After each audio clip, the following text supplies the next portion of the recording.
82 থেকে যোগদান করি অ্যাসিস্ট্যান্ট টিচার হিসাবে। তারপরে 2004 মে পর্যন্ত ছিলাম সহকারী শিক্ষক। তারপরে 1 বছর ছিলাম ভারপ্রাপ্ত প্রধান শিক্ষক। এরপরে 13 পর্যন্ত প্রধান শিক্ষক হিসাবে নিজের দায়িত্ব পালন করি। সর্বপ্রথম প্রতিষ্ঠাতা হেডমাস্টার হইলেন বাবু যোগেশচন্দ্র চক্রবর্তী।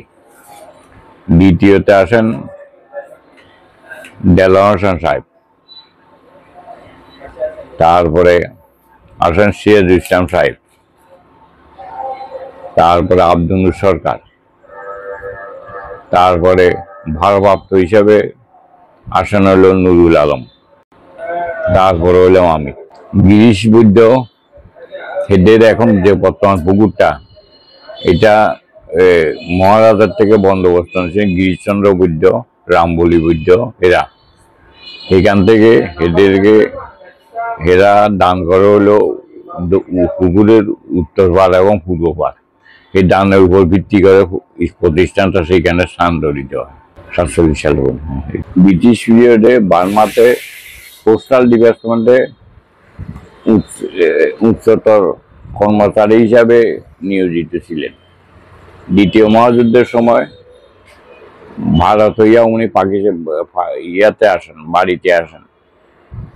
যুদ্ধের শেষে উনি যাওয়ার সময় লাতু মিয়া সাহেব, অর্থাৎ লাতু মিয়া সাহেব, ওনার আসল নাম কিন্তু করতে চাইলাম, ওই লাতু মিয়া সাহেব নুর ইসলাম চৌধুরী ওনার কাছে যান। ওনার কাছে একটা আর্জি পেশ করেন যে, বাবু আমরা একটা অসম্মানের ভিতরে আছি। ফুলগাজীতে স্কুল হইয়া গেছে, মুন্সিয়াট স্কুল হইয়া গেছে, খন্ডল স্কুল হইয়া গেছে, কিন্তু আমাদের প্রোগ্রাম কোনো ইংরেজি স্কুল নাই।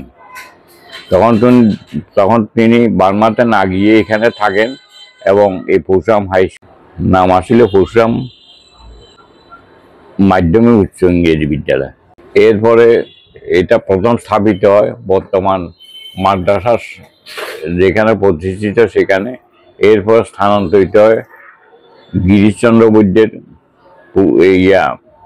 পুকুর পাড়ে, বর্তমান যেখানে আছে এখানে স্থানান্তরিত হয়। এর থেকে স্কুলটা দিন দিনে উন্নতি করে এই পর্যায়ে আসছে। আচ্ছা, সরকারি পাইলট উচ্চ বিদ্যালয়। এই স্কুলে তো সচিব টচিব বহু আছে। ভাই সুজা বাংলা সুবাদার আছিল। এরপরে সুবাদার থাকাকালীন যখন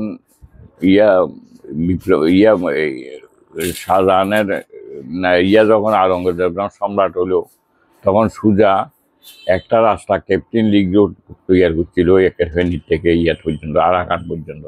সবার ধারণা ছিল আরাকানে ফালাই গেছে, কিন্তু সুজা যাই ত্রিপুরা মহারাজের অতিথিশালায় আসিল। যখন আওরঙ্গজেব জানতে পারল ওই সুজা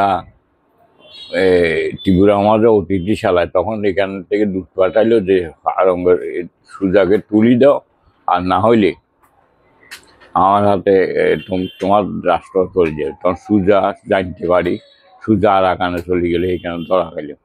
এইটাই হলো ইয়েটা। এই জন্যই দেশ বিভাগের সময় পাক ভারত ভাগ হওয়ার সময় ওই জাগিরদারিটা পড়ে গেল পূর্ব পাকিস্তানে ভাগে, আর মূল স্টেটটা স্বাধীনভাবে রইল। পরবর্তীতে এরা ভারতের সঙ্গে যোগ দিল ত্রিপুরার সাথে ছিল, তবে এটা মহারাজের জাগিরদারি। এটা ওই সুজারে যখন এখান থেকে বাইর করে দিল, পুরস্কার স্বরূপ আওরঙ্গজেব এদেরকে এই জাগিরদারিটা দিল। সাকলা রোশনাবাদটা একেবারে কুমিল্লা জেলা হইতে আরম্ভ করে পুরো ভাগটা।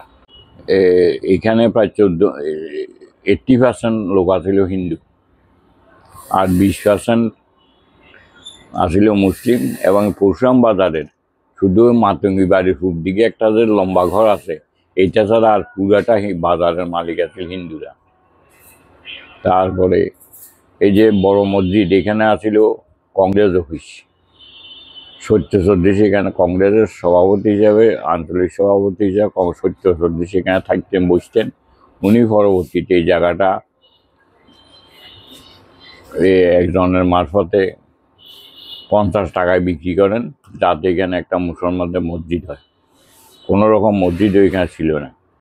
34 জন মুসলিম ছাত্র ছিল শুধুমাত্র। 34 জন তখন মুসলিম ছাত্র ছিল শুরুতে। শিক্ষকও প্রায় সবাই হিন্দু। প্রথম মুসলিম ছিল কাজী কামাল উদ্দিন, তারপরে আমরা বড়হুজুর, এই বিলোনিয়া মসজিদের ইমাম, সেখান থেকে আসিয়ে প্রথম হাই স্কুলে শিক্ষকতা করতে। এরপরে আসন হলো ছোট হুজুর, যেটা অলকাতে বাড়ি।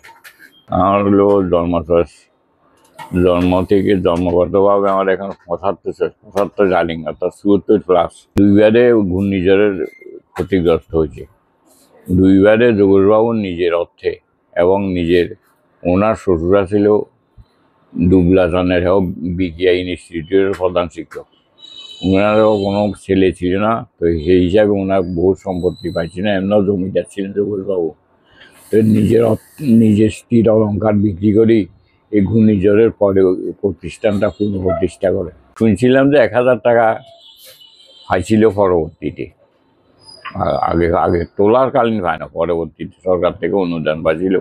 আবার মাঝখান দিয়ে একটা হয়েছিল, ওই স্কুলটা আছে পরশুরাম মডেল ইংরেজি উচ্চ বিদ্যালয়। এরপরে মাঝে সন্টনে কিন্তু বেগিন দিয়েছিলাম ঠিক করে, এই সময় তো স্কুলের সব খাতা হতো, ইয়েটা আমার কাছে আসছিল। হাবিবুল্লাহ বাহার হাই স্কুল করার পরিকল্পনা ছিল যখন মন্ত্রী ছিল। হাবিবুল্লাহ বাহার স্বাস্থ্যমন্ত্রী আছেন না, উনি 1000 টাকা দিবেন। এই অর্থে লাতুমিয়া সাহেবের ওই যে নুর ইসলাম চৌধুরীর প্রস্তাবে ওনার নামে স্কুলটা করা হলো, কিন্তু পরবর্তীতে এই টাকা পরিশোধ না করাতে পুনরায় পরশুরাম মডেল প্রাইমারি স্কুল হিসাবে পরিগণিত হলো। মাঝখান দিয়ে ওই হাবিবুল্লাহ বাহার বুঝছেন এটা, 1000 টাকা দিব কমিটমেন্ট করণে স্কুলটা হাবিবুল্লাহ বাহার স্কুলে নামকরণ করছিল, কিন্তু পরবর্তীতে আর একটা হয়েছে। কারণ এই পরিবারটা, অর্থাৎ হাবিবুল্লাহ বাহারও বহু জায়গাতে স্কুল কলেজ করছেন, কিন্তু এইখানে করেন না। কিনলেই এই দেশের মানুষ শিক্ষিত হইল। প্রথমে বোধহয় 7 জন পরীক্ষা দেয়, 7 জনে পাস করে।